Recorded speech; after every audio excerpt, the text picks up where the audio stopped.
Hello students.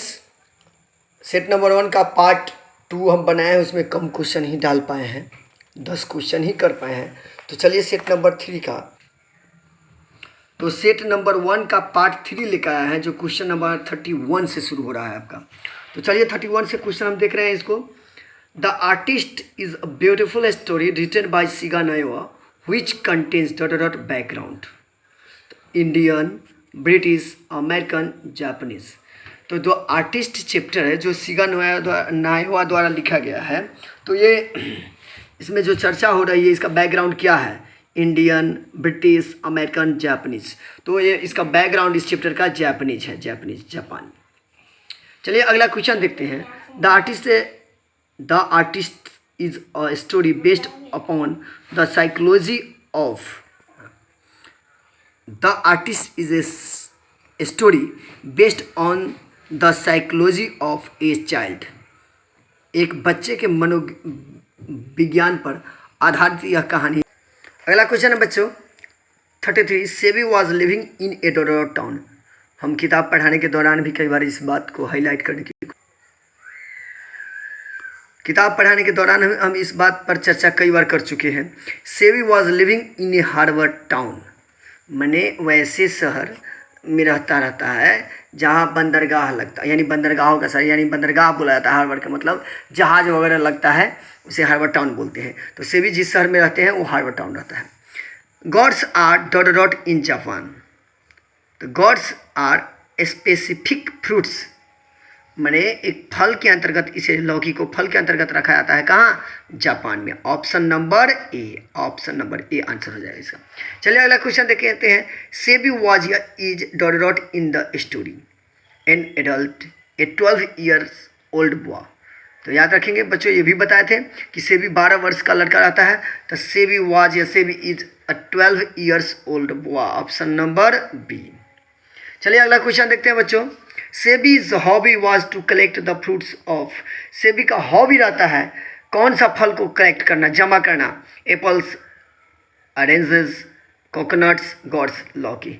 God's, option number B, लौकी को। चलिए अगला क्वेश्चन है। A child is bird is an exploration and exposition of cultural peculiarities of the East and the West regarding childbirth and parent-child relationship by a child is born। जो बात है उसमें east west के माता पिता और बच्चों के संबंध के बारे में जो बताया गया है, ये लिखा गया किनके द्वारा और इनकी चर्चा किनके द्वारा हुई है? तो Germaine Greer, option number D, Germaine Greer द्वारा। चलिए आगे की चर्चा करते हैं बच्चों। Question number 38। In India mother is often identify और सोशली रिकॉग्नाइज बाय हर। भारत में माँ की पहचान अक्सर होती है सामाजिक स्तर पर, क्या? The name of the first burn baby. प्रथम बच्चों के नाम पर ही उसकी पहचान होती है। Option number C, option number C. The writer has charge the women official of which country who stopped going to international conference. The Sudanese. यहाँ ऑप्शन नंबर डी, सूडानेस। अगला क्वेश्चन है। Dot dot has written a clever view upon the press. Press के बारे में एक अच्छा view लिखा गया है, किनके द्वारा लिखा गया है? डोरोथी एल सीयर्स के द्वारा, डोरोथी एल सीयर्स, जो ऑप्शन नंबर ए में है। अगला क्वेश्चन है बच्चों। H E. Bates has written a beautiful story upon modern young boy, the title of which is. H E. Bates एक आधुनिक बच्चों पर आधारित कहानी लिखा गया है जिसका टाइटल क्या है? The earth, option number A, the earth. चलिए अगला question. Dot dot is central character of the story the earth. तो Benji, Benji is the central character of the story the earth. The earth का जो central character है वो कौन रहते हैं? Benji, Benji.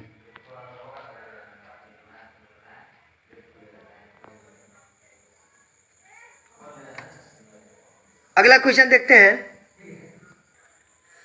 Perl S Buck is always related to China and India. Pearl S Buck हमेशा चीन और भारत से संबंधित रही है। India through travellers eye gives the vivid view of the then Indian struggling for freedom, then India struggling for Padmavati, then India for making new films, the then India trying for restoration of good education.